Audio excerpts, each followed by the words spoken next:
तो बच्चों अगला है हमारा क्वेश्चन नंबर 16 जो कि आपके सामने है कॉस स्क्वायर और एंगल है हमारा एक्स क्यूब। तो चलिए इसका करते हैं डिफरेंशिएशन। सबसे पहले मैंने आपको बताया था ये जो हमारी पावर है ना वो हमारी ट्रिगो पे है, और बच्चे जो पावर आपकी ट्रिगो पे होती है ना उसको आप होल पावर मान सकते हो। जो पावर ट्रिगो पे होगी उसी को होल पावर मानोगे। एंगल के ऊपर लगने वाली पावर को आप नहीं ले सकते होल में, मगर जो ट्रिगो के ऊपर पावर लगेगी आप उसे होल में ले सकते हो। तो चलिए इसे करते हैं ध्यान से। पहले डिफरेंशिएशन करेंगे इस पूरे का, डिफरेंशिएशन कर रहे हैं हम इस पूरे का, वो भी एक्स के रिस्पेक्ट में। कॉस एक्स क्यूब और इसकी होल पावर है 2, देख सकते हो पूरे का डिफरेंशिएशन। उसके बाद चेन रूल कहती है ब्रैकेट के अंदर वाले का डिफरेंशिएशन।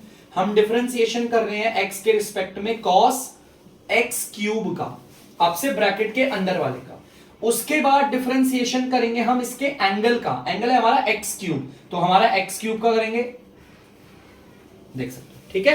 तो इस तरीके से हम आगे बढ़ बढ़ के करते हैं डिफरेंशिएशन, इसी को कहते हैं चेन रूल, ठीक है बच्चे।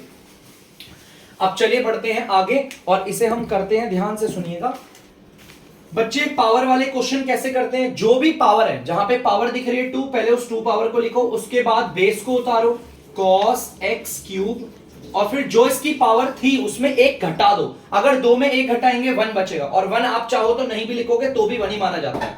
अब ध्यान से सुनना, हम लोग डिफरेंशिएशन कर रहे हैं कॉस और उसके एंगल को मैं बोलूंगा थीटा।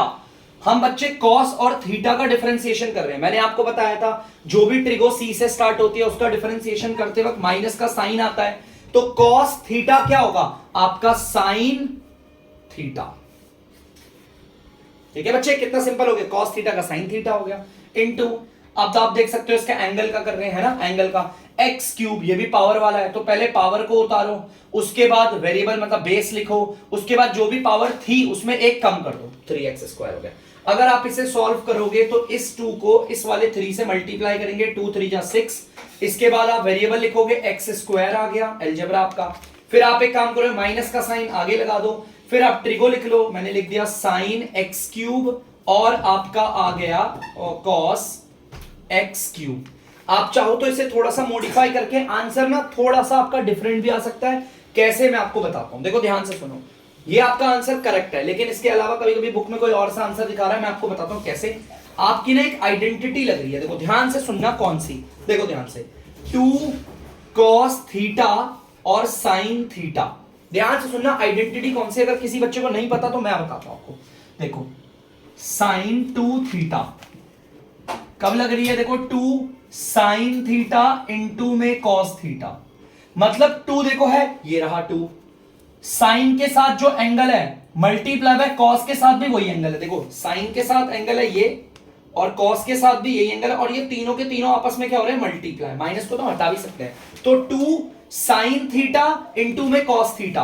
हमारा क्वेश्चन इसकी तरह है, इसकी जगह पर हम क्या लिख सकते हैं बच्चे, sin 2 थीटा, तो पहले लिखूंगा sin, फिर लिखूंगा 2, और थीटा किसे बोला, इस वाले एंगल को, तो x क्यूब हो गया भाई। इन सब की जगह तो ये आ गया, इस माइनस को लगा देता हूं इधर, और ये 3x स्क्वायर है। आप चाहो तो इसे फिलहाल ऐसे लिखो, अब नीचे वाली लाइन में पहले माइनस लिख लो, फिर इस अलजेब्रा को लिख लो, लास्ट में लिख दो ट्रिगो को।